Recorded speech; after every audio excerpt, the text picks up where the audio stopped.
अमरीकी सदर ट्रंप ने मुज़ाकराती टीम को हुक्म दिया है कि ईरान के साथ बातचीत रोक दी जाए। तेहरान ने वाशिंगटन के साथ बराह रास्त बातचीत की पहले तरदीद कर दी।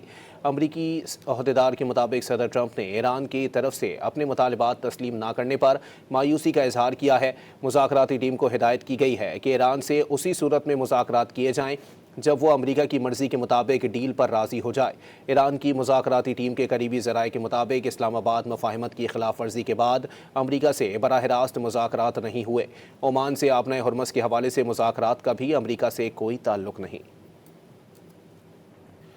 अमरीकी सदर ट्रंप ने मुज़ाकराती टीम को हुक्म दिया है कि ईरान के साथ बातचीत रोक दी जाए। तेहरान ने वाशिंगटन के साथ बराह रास्त बातचीत की पहले तरदीद कर दी।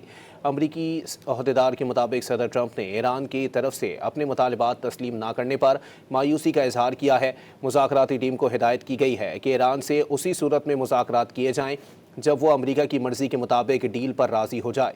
ईरान की मुज़ाकराती टीम के करीबी ज़राए के मुताबिक इस्लामाबाद मफाहमत की खिलाफ वर्जी के बाद अमेरिका से बराह रास्त मुज़ाकरात नहीं हुए। ओमान से आपना हुर्मस के हवाले से मुज़ाकरात का भी अमेरिका से कोई ताल्लुक नहीं।